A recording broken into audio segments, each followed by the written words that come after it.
नमस्ते, राम राम। सभी को मेरा प्यार भरा प्रणाम। मेरे सभी दोस्तों को या जो विद्यार्थी मुझे देख रहे हैं मेरे YouTube चैनल के माध्यम से, इंग्लिश चैनल जो है मेरा English with Shashi online YouTube platform पे, मैं शशि आप सबका स्वागत कर रही हूँ। तो जैसा कि आप सब जानते हैं कि अब कुछ वैकेंसियों का भी अनाउंसमेंट हो चुका है, जैसे जूनियर अकाउंटेंट वगैरह, ये सारी जो वैकेंसियाँ है इनका अनाउंसमेंट हो चुका है।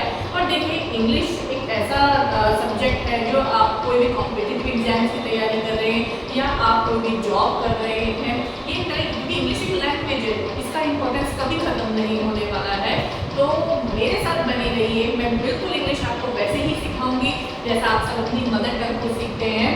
और किसी भी तरह की टेंशन करने की कोई ज़रूरत नहीं। चाहे कोई जीरो लेवल से भी अगर तैयारी कर रहा है तो मैं उसको पूरा वादा भी करती हूँ कि मैं उसे बिल्कुल भी एक टाइम बाद उसे बिल्कुल भी कहीं भी हेजिटेशन भी फील नहीं होगी कि मैं इंग्लिश कैसे बोलूँ या मुझे कैसे मैं इसमें एग्जाम्स में कैसे इंग्लिश के क्वेश्चन अटैम्प्ट करूँ।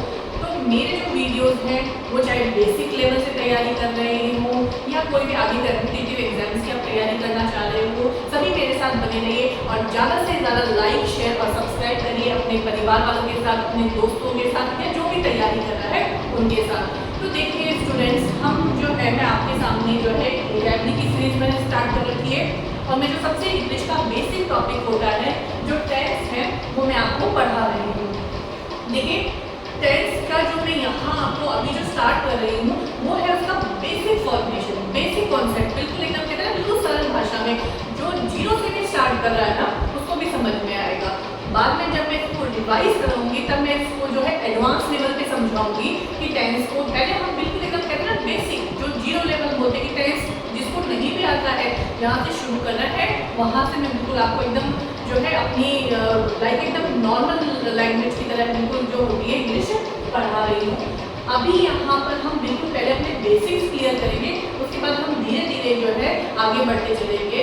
पहले हम जो इजी में जो होता है वो मैं आपको जो है टेंस का समझा रही हूँ। तो जैसा कि मैं आपसे डिस्कस कर चुकी थी टेंस के बारे में कि टेंस जो है जनरली दो होते हैं, प्रेजेंट और पास्ट। बल्कि टाइम टेंस का जो है दो डिवीजन होता है। तो टेंस एक अलग चीज़ है और टाइम अलग चीज़ है। टाइम तीन होता है, present, past and future, but tense हमारे दो ही होते हैं। First is present tense and second is past tense. देखिए, अब मैंने आपको कल जब बता रही थी आपको कि प्रेजेंट टेंस की हम बात करते हैं। तो देखिए स्टूडेंट, प्रेजेंट टेंस, प्रेजेंट का मतलब हो गया वर्तमान का, ठीक है, जो हम वर्तमान की जो बातें कर रहे हैं वो हो गया। उसके बाद में मैंने आपको समझाया था कि एक सेंटेंस का मतलब एक ग्रुप ऑफ वर्ड यानी शब्दों का समूह है। आप एक सेंटेंस, एक ग्रुप ऑफ बहुत सारे वर्ड से मिलकर एक पूरा क्या बन जाता है, एक सेंटेंस मिल जाता है। सेकंड नंबर पे मैंने आपको वर्ब के बारे में डिस्कस किया था कि किसी वाक्य में कौन सा टेंस यूज हुआ है ये हमारी कौन बताती है, वर्ब बतलाती है। उसके बारे में मैंने आपको ऑब्जेक्ट के बारे में डिस्कस किया था। तो देखिए, अब मैं प्रेजेंट टेंस के बारे में डिस्कस करने जा रही हूँ, जिसमें इसका सबसे पहला टाइप होता है हमारा प्रेजेंट इंडेफिनिट।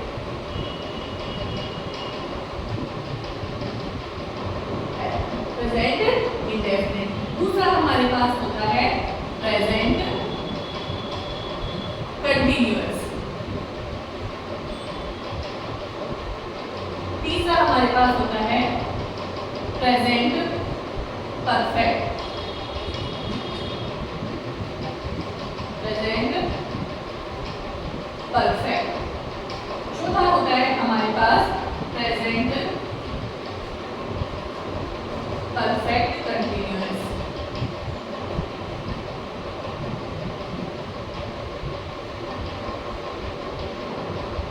परफेक्ट कंटीन्यूअस यानी प्रेजेंट टेंस के चार सब टाइप्स हैं। पहला प्रेजेंट इंडेफिनिट हो गया, दूसरा हमारे पास प्रेजेंट कंटीन्यूअस है, तीसरा हमारे पास प्रेजेंट परफेक्ट है और चौथा हमारे पास प्रेजेंट परफेक्ट कंटीन्यूअस है। देखो, अगर इंग्लिश जनरली आप अगर बोलना भी चाहते हैं, स्पोकन में भी सीखना चाहते हैं, तो आपको दो बेसिक नॉलेज होना चाहिए। एक तो आपके पास टेंस का नॉलेज होना चाहिए और दूसरा आपकी वोकैबुलरी नॉलेज होना चाहिए। तो ज़्यादा इधर उधर की बातें ना करते हुए मैं सीधा मुझे कहती हूँ। सबसे पहले मैं आपको बताना चाहती हूँ प्रेजेंट इंडेफिनिट टेंस कौन सा होता है। तो देखिए, इनमें भी हम सबसे पहले लेंगे प्रेजेंट इंडेफिनिट। देखो, हर एक टेंस, फॉर एग्जांपल जैसे मैं बात करती हूँ कि क्लास के अंदर हमारे पास में जो है राम नाम के 4 लड़के हैं। अगर कोई व्यक्ति क्लास में आता है तो कहता है मैम जो है राम को भेजिए। अब आप देखिए बताइए, राम नाम की मान लीजिए क्लास में 4 बच्चे हैं तो सारे के सारे चारों के चारों राम खड़े हो जाएंगे। तब आपसे जो क्लास का टीचर है वो ये पूछता है ना कि भाई बताओ कौन सा वाला राम, तो इसका मतलब उसकी कुछ ना कुछ, कोई मोटा होता है, कोई पतला, कोई गोरा, उसकी अपनी क्या होती है, एक पर्सनल आइडेंटिटी होती है, एक निजी पहचान होती है, जिसे हाँ मैडम ये वाला नाम जो है ना गोल मटोल सा है, जिसकी लंबी सी हाइट है, तो हम तुरंत बता देते हैं कि हाँ भाई उसको बुलाया गया है। तो ऐसे ही हर टेंस की अपनी एक पहचान होती है जिससे हम ये आइडेंटिफाई कर पाते हैं कि उस वाक्य में इस टेंस का यूज हुआ है।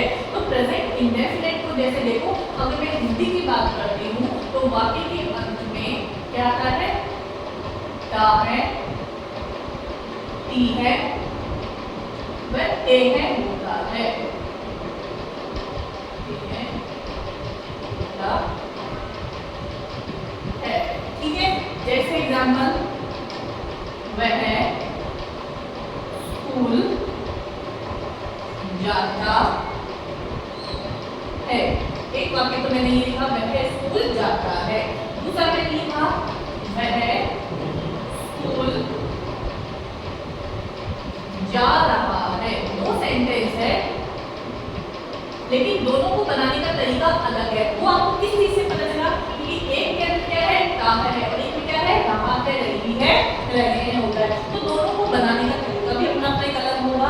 तो प्रेजेंट इंडेफिनिट मैंने आपको बताया, इसकी पहचान क्या होती है, वाक्य के अंत में ता है, टी है, ते है, होता है, ठीक है, या कोई काम जो है वो समय पर वो काम कर रहा होता है, ठीक है। ये तो हो गया हमारा एक हिंदी में पहचान। मैं एक बार फिर से इस वाक्य को लिख देती हूँ कि वह स्कूल जाता है। हमें इससे पता चल गया कि इस वाक्य में कौन सा टेंस यूज हुआ है, प्रेजेंट इंडेफिनिट टेंस का यूज हुआ है। ये तो बात कर ली हमने हिंदी के अंदर।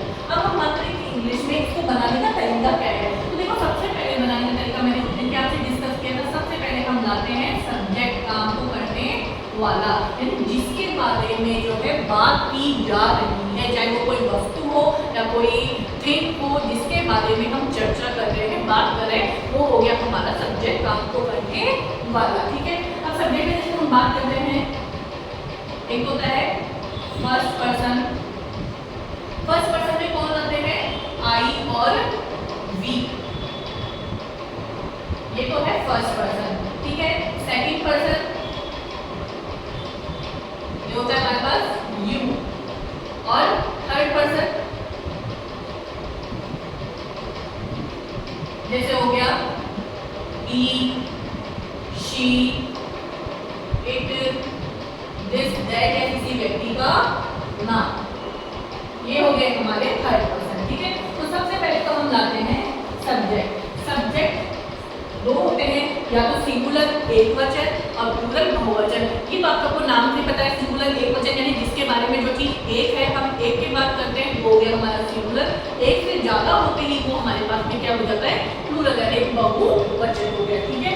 उसके बाद में हम दूसरे नंबर पे इसमें क्या लाते हैं, वर्ब। वर्ब का मतलब हो गई क्रिया, जो कार्य किया जा रहा है। तो वर्ब की कौन सी फॉर्म आती है यहाँ पर, फर्स्ट फॉर्म, ठीक है। उसके बाद में हम लगा देते हैं ऑब्जेक्ट, ठीक है। ये तो हो गया हमारे टेंस की तरीका बनाने का, सब्जेक्ट पैटर्न की हम किस तरह से जो पैटर्न ये हो गया इसका पैटर्न बनाने का तरीका। हिंदी में हम इसको ऐसे पहचानते हैं कि वह स्कूल जाता है, इसे हमें ये पता चल गया। अब देखो यहाँ पर एक बात है कि अगर हमारा सब्जेक्ट क्या हो, सिंगुलर हो, एक वचन हो, तो हम वर्ब में क्या जोड़ देते हैं, क्रिया में एस या ईएस लगा देते हैं। यहाँ तक आप सबको बात समझ में आ गई। जब हमारा सब्जेक्ट क्या हो, सिंगुलर एक वचन हो, तो हम वर्ब में एस या ईएस लगा देते हैं, प्लूरल में नहीं लगाना है हमको। उसके बाद में हमारा आ जाता है ऑब्जेक्ट। अब आप देखिए यहाँ पर जैसे मैंने कहा वह स्कूल जाता है, लड़का है, बॉय है, वह के लिए क्या यूज होगा, ई। अब मैंने अब दूसरा टॉपिक क्या हो गया, क्रिया का क्या कर रहा है, वो जाने का ही तो काम कर रहा है ना, तो ही वो। अब मैंने आपको यहाँ बताया कि जब हमारा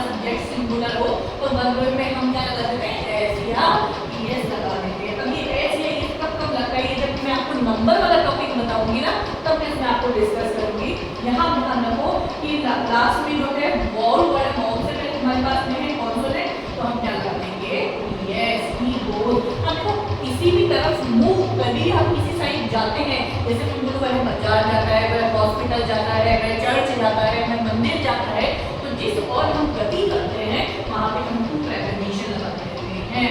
तो ही गोज टू, अब कहाँ जाता है वो? स्कूल। तो स्कूल जाता है, ही गोज टू स्कूल। यहाँ तक आपको सबको बात समझ में आ गई? अब जैसे ऐसे और वाक्य बना लीजिए, जैसे वह स्कूल जाता है, वह स्कूल जाता है। अब मैं और बात करूँ, यहाँ लिख लीजिए, वह खेलती है, वह खेलती है। तो लिख लीजिए शी, खेलना, ले, शी सिंगुलर है तो क्या हो जाएगा? She is. वह खेलती है, वह खाती है, शी इज। आप बहुत सारे सेंटेंस बना सकते हैं। वह जाती है, शी गोज, ठीक है। वह लिखती है, शी राइट्स। आगे आप कुछ भी जोड़ सकते हो, वह पत्र लिखती है, वह किताब लिखती है। आप इस तरह के सेंटेंस को बनाकर देखिए, जिससे कि आप जितनी प्रैक्टिस करेंगे उतना आपको और तेज समझ में आएगी। यहाँ तक हमने डिस्कस कर लिया सिंपल वाक्य, सिंपल मतलब अफर्मेटिव सेंटेंस, अफर्मेटिव सेंटेंस, ठीक है। Subject plus verb plus object हो गया। उसके बाद में इसी वाक्य को मैं आगे देखो, ये तो हमने डिस्कस किया अफर्मेटिव सेंटेंस, ठीक है। हमारे पास अब दूसरा हमारे पास में आ जाता है इंटेरोगेटिव।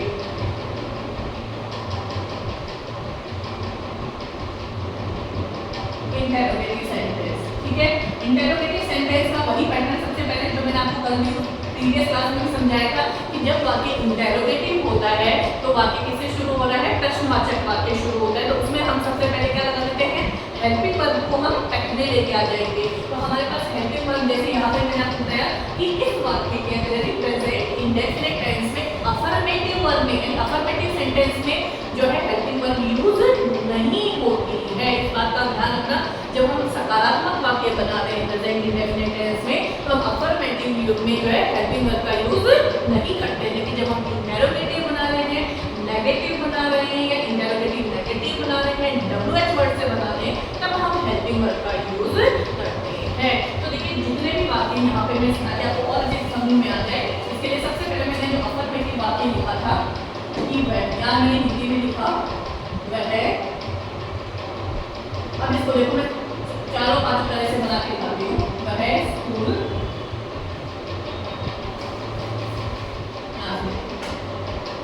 वह स्कूल जाता है, वह स्कूल जाता है। ये हो गया हमारा अफर्मेटिव सेंटेंस, ठीक है। अफर्मेटिव का हमने बनाया he goes to school, ठीक है। अब इसको इंटेरोगेटिव बनाएंगे, तो इंटेरोगेटिव बनाने के लिए हम इसको किससे शुरू कर देंगे? क्या वह स्कूल जाता है? वही हमने प्रश्नवाचक वाक्य से पूछा, प्रश्नवाचक वाक्य लगा दिया, क्या वह स्कूल जाता है। जैसे मान लो पूछा भाई वो स्कूल जाता है क्या वो स्कूल जाता है? तो हम इसको कभी इंग्लिश में बता पाएंगे जब हमें टेंस का नॉलेज मतलब होगा। क्या वह स्कूल जा रहा है? तो अगर हमने पूछा कि क्या वह स्कूल जाता है भैया, तो हम बोलेंगे हाँ भाई जाता है, yes he goes, no he doesn't go. तो इसी तरह से क्या वह स्कूल जाता है। अब जब इस तरह से इंटेरोगेटिव, ये तो हो गया हमारा अफर्मेटिव, अफर्मेटिव, ठीक है। ये हो गया हमारा इंटेरोगेटिव। अब देखिए इंटेरोगेटिव बनाने के लिए मैंने आपको बोला इसमें सबसे पहले हम हेल्पिंग वर्ब को पहले लाते हैं। अब हमें हेल्पिंग वर्ब जो है कैसे लगानी, आप सबसे पहले देखो सब्जेक्ट को देखिए, इसमें सब्जेक्ट क्या है? वह। अब वह स्कूल जाता है, सिंगुलर एक वचन लेना, वह लड़का है, तो क्या हो गया? ही हो गया। तो यहाँ पर देखिए दो हेल्पिंग वर्ब यूज में होती है, डू और डज। जब हमारा सब्जेक्ट क्या हो? सिंगुलर एक वचन हो तब हम लगाते हैं, क्या हो? सिंगुलर हो तब तो हम लगाते हैं डज। और जब हमारा सब्जेक्ट क्या हो? प्लूरल हो तो हम क्या लगाते हैं? का यूज करते हैं। और दूसरा चेंज क्या होता है? डज लगने के बाद जो मेन वर्ब है उससे एस या या ES को हम क्या करते हैं, हटा देते हैं। यहाँ तक बात समझ में? जैसे मैंने यहाँ पे ES लगा रखा ना, लेकिन जब मैं इसको इंटेरोगेटिव में बनाऊंगी तब यहाँ पे ये ES हट जाएगा। अब देखिए क्या वह स्कूल जाता है, हमारे पास सब्जेक्ट क्या है, सिंगुलर एकवचन, वह स्कूल जाता है। अब सिंगुलर होने के कारण हम हेल्पिंग वर्ब से यूज करेंगे डज। तो सबसे पहले आप लगाइए डज। अब वह डज ही, अब जैसा कि मैंने आपको बताया कि डज लगने के बाद मेन वर्ब से एस या ES हट जाता है, क्योंकि डू में तो ऐसे ES लगेगा ही नहीं। तो does he go to school, ये हो गया हमारा इंटेरोगेटिव सेंटेंस। क्या बेटा ही गो टू स्कूल, तो हम अगर हम इसको अफर्मेटिव बनाएं तो हम कर सकते हैं यस ही goes to, हमें को स्कूल जाता है, ये इसका आंसर हो गया। Yes he goes to school, वह जाता है। आगे यहाँ तक बात समझ में? ये तो हो गया हमारा इंटेरोगेटिव। अब यही वाक्य अगर मुझे नेगेटिव, तो नेगेटिव का मतलब हो गया नकारात्मक, यानी इसमें ऐसे वर्ड जो हमेशा नेगेशन को दिखाते हैं, ना को दिखाते हैं, नो, नॉट, नेवर, ये सब क्या होते हैं, नेगेटिव ही होते हैं। तो जब हम वाक्य को नेगेटिव से बनाते हैं तो नेगेटिव क्या हो गया इसका, कि वह स्कूल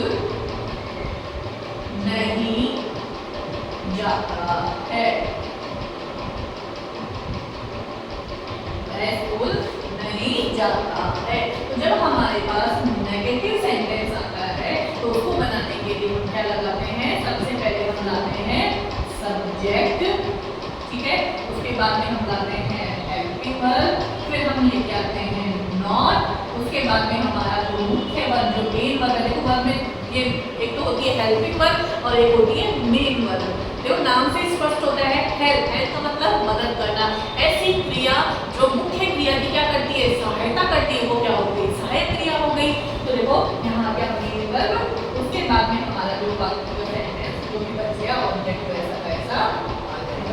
क्लियर? अब देखो तो ये सबसे पहले वह है ही, अब ही क्या है, सिंगुलर है, तो हमारे पास हेल्पिंग वर्ब क्या आएगी, ही डज नॉट। अब देखो यहाँ पर जो डज आया है ना, डज लगने के बाद मैंने आपको बताया था कि वर्ब से ऐसी है, यहाँ तो लगेगा क्योंकि यहाँ पे डू डज का यूज नहीं हुआ है। तो he does not go to school, वह स्कूल नहीं जाता है। यहाँ तक आपको सबको बात समझ में आ गई? अब देखिए अगला सेंटेंस देखिए, अगला जो वाक्य है वो है इंटेरोगेटिव और नेगेटिव, इंटेरोगेटिव और नेगेटिव दोनों से। अब यानी इसके अंदर दोनों क्वालिटी होगी, जो इंटेरोगेटिव की भी होगी और नेगेटिव की भी होगी। तो इंटेरोगेटिव से देखिए कि क्या वह स्कूल नहीं जाता है, क्योंकि बाकी इंटेरोगेटिव से प्रश्नवाचक से हमें प्रश्नवाचक मार्क बनाना जरूरी है। यहाँ तक सबको समझ में आ गया? अब देखो बाकी इंटेरोगेटिव और नेगेटिव दोनों से है, तो उसमें दोनों की क्वालिटी होगी। तो इंटेरोगेटिव से शुरू है तो वही सबसे पहले आपको लगा दो डज, डज के बाद में सब्जेक्ट लगाइए। देखो इन वाक्य में जनरली हम नॉट को थर्ड नंबर पे रखते हैं ना, तो does he not go to school, ये हो गया। यहाँ तक समझ में आ गया सबको? और अब अगला जो वाक्य है वो है WH वर्ड से। तो इसका मैंने बताया WH वर्ड वह है स्कूल कहाँ जाता है, या क्यों जाता है ये भी बता सकते हो। वह स्कूल कहाँ जाता है, किस जगह पे पढ़ने जाता है, ठीक है। तो जब WH से वाक्य शुरू हो रहा है तो WH वर्ड को आप सबसे पहले ये अगर निकाल लीजिए बात कहाँ, कहाँ को इंग्लिश में क्या बोलते हैं, वेयर, वेयर। अब इसके बाद में हेल्पिंग वर्ब भी लगा लीजिए, where does he go to school. आगे का समझ में कि वह स्कूल कहाँ रहता है, where does he go to school, प्रश्नवाचक है तो क्वेश्चन मार्क लगा दीजिए, ठीक है। आगे यहाँ तक बात समझ में, जैसे मैं इसका आंसर लिखूं, वह यहाँ तक आप सबको बात समझ में आ गई। ये हो गया हमारे पास प्रेजेंट इंडेफिनिट के वाक्य का जो साधारण जो बेसिक जो पैटर्न है वो हो गया। अब मैं आपको कुछ एग्जांपल देती हूँ, आप इनको खुद बना के देखिएगा। क्या का सेंटेंस लिखते हो, जैसे मैंने लिखा मैं अंग्रेजी बोलती हूँ। आप इनको खुद से बना के देखना और इनको चारों पांचों तरह से बना के देखना। पहला वाक्य, दूसरा माता जी कपड़े धोती है।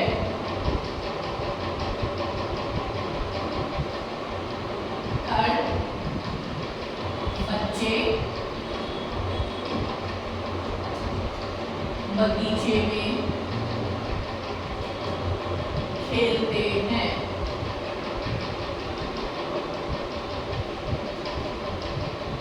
ठीक है,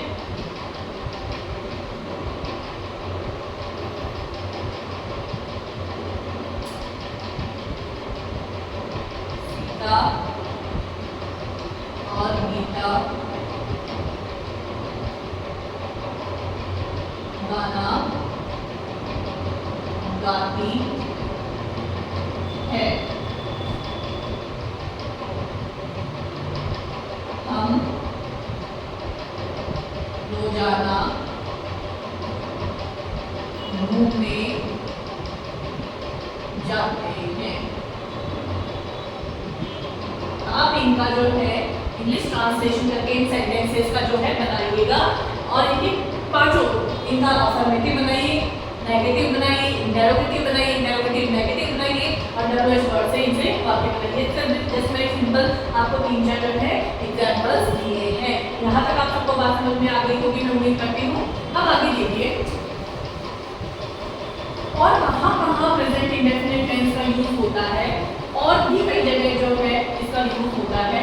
वो कहाँ यूज होता है, जब मैं वापस से स्टार्ट करूंगी प्रेजेंट टेंस तब मैं आज के एक्स्ट्रा रूल जो है, ये तो एक मैंने बेसिक तरीका बताया कि यहाँ पे प्रेजेंट इंडेफिनिट टेंस का यूज होता है। सिर्फ यही नहीं होता है, जैसे कोई भी चीज दुनिया के अंदर एक हो, जैसे sun rises in the east, सूर्य पूर्व में उदय होता है, तो जो यूनिवर्सल ट्रूथ है और जो चीज वैज्ञानिक फैक्ट है वहाँ पर भी न्यूज़पेपर की हेडलाइन होती है, ऐतिहासिक जो घटनाएं होती है उनके साथ भी प्रेजेंट इंडेफिनिट टेंस का यूज होता है। कुछ टाइम एडवर्बियल भी होते हैं जिनके साथ भी प्रेजेंट, ये होते हैं एक्स्ट्रा रूल्स जो है प्रेजेंट इंडेफिनिट, और कहाँ यूज होता है उसके बारे में वो मैं आपको जब दोबारा टेंस, अभी मैं सिर्फ टेंस का बेसिक जो होता है टेंस का वो बता रही हूँ सारे, जब मैं इनको दोबारा रिवीजन में करवाऊंगी तब मैं आपको जो एक्स्ट्रा एडिशनल इन्फॉर्मेशन है कि प्रेजेंट इंडेफिनिट टेंस का और कहाँ यूज होता है वो बताऊंगी। ये अभी सिर्फ बेसिक पढ़ा रही हूँ, ठीक है।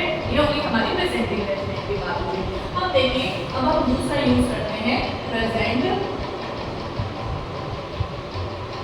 आप चाहोगे तो मैं इसी में ही पूरा या तो इसी को कंप्लीट करवा दूंगी, वो मुझे आप कमेंट करके बताइए कि कहाँ में और यूज होते हैं, वो मैं इसी के साथ बताऊं या जब मैं दोबारा बताऊं ताकि आपको समझ में। अभी मैं सिर्फ एक जो बेसिक है ना टेंस का वही आप सब लोगों को समझा रही हूँ। अगला है हमारा प्रेजेंट कंटिन्यूअस। इतना ही नहीं है प्रेजेंट इंडेफिनिट टेंस का यूज, और भी है कहाँ यूज होता है वो मैं आपको बताऊंगी, ठीक है।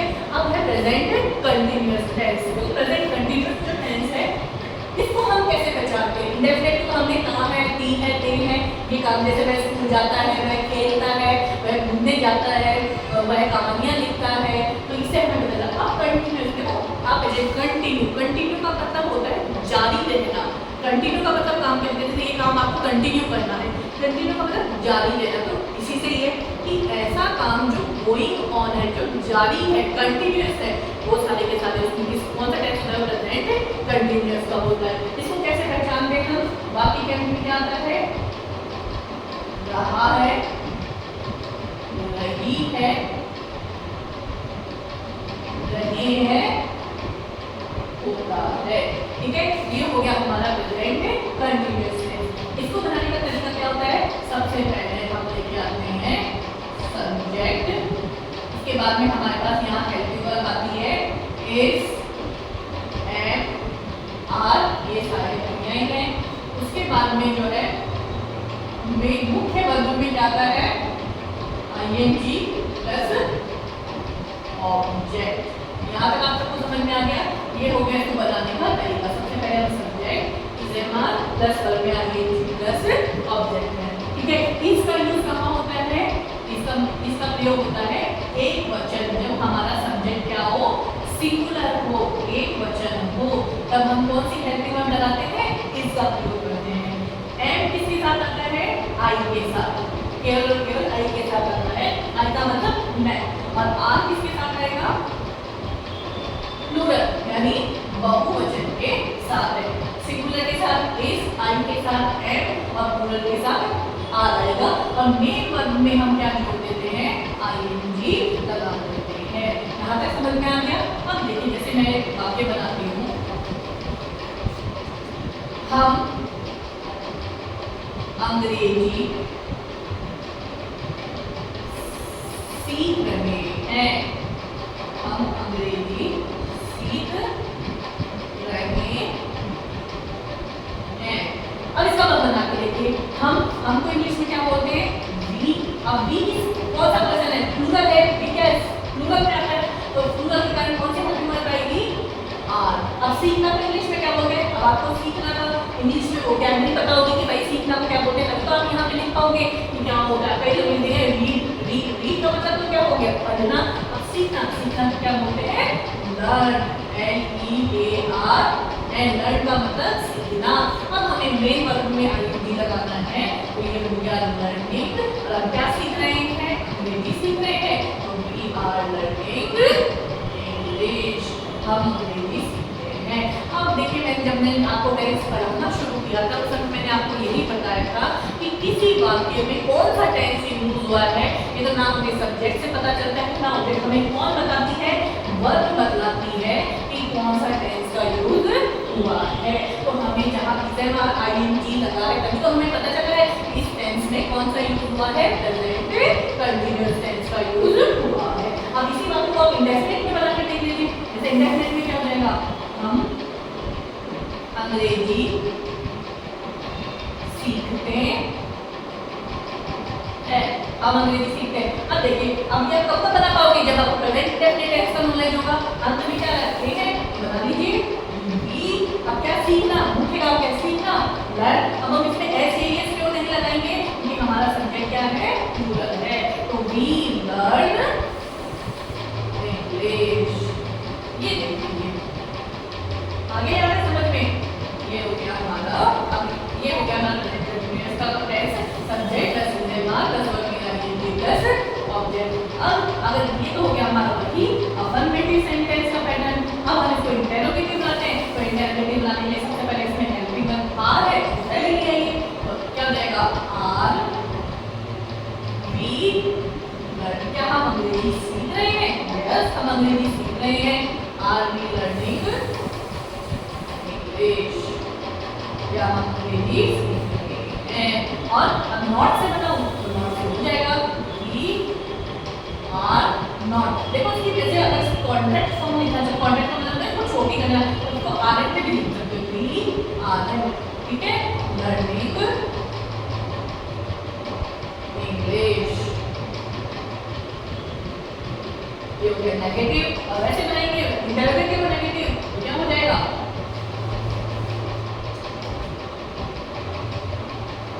Are we not learning English. आ गई यहाँ तक बात समझ में? आ गई। अब हम अंग्रेजी क्यों सीख रहे हैं? हम अंग्रेजी कहाँ सीख रहे हैं? भैया हम किसी कोचिंग इंस्टीट्यूट में जाकर सीख रहे हैं या किसी टीचर से सीख रहे हैं? हम क्यों सीख रहे हैं? क्योंकि हमें भाई इसको तो हमें पढ़ना ही पड़ेगा, अगर हमें चाहे कोई तैयारी करनी हो या कोई भी लैंग्वेज है, एक भाषा है जो कम्युनिकेशन का मीन्स है, साधन है, ठीक है। तो हम अंग्रेजी कहाँ सीख रहे हैं? तो वेयर से बना दो। Where are we learning English? हम अंग्रेजी क्यों सीख रहे हैं? Why से कर दो। Why are we learning English? क्योंकि हमें एग्जाम पास करना है, हमें अंग्रेजी सीखनी ही पड़ेगी। तो ये हो गया हमारे पास स्टूडेंट प्रेजेंट कंटीन्यूअस टेंस का एक जो बेसिक जानकारी होती है, यहाँ तक उम्मीद करती हूँ आपको समझ में आया होगा। जो सेंटेंस मैंने आपको प्रेजेंट इंडेफिनिट टेंस में जो एग्जाम्पल्स लिखवाए थे, आप उनको कंटिन्यूअस में भी करके देखिए, चेंज करके देखिए आपको कितना मज़ा आएगा। बिल्कुल भी होपलेस मत होइए, सिर्फ आपको मेहनत करने की ज़रूरत है, सच्चे दिल से डेडिकेशन करिए। मैं पूरी कोशिश करूँगी आपको सबसे ईजीएस्ट वे में सिखाने का, ईजी वे में तरीके से इंग्लिश को सिखाने का। इसी तरह की और भी जानकारियाँ आगे आपको मिलती रहेगी। इसके लिए आप चैनल को लाइक, शेयर और सब्सक्राइब करिए। इंग्लिश विद शशि क्लास में have a nice day, goodbye, good night. फिर मिलेंगे आप नेक्स्ट क्लास में। इसी तरह से अपनी तैयारी को जारी रखिए। All the best, thank you.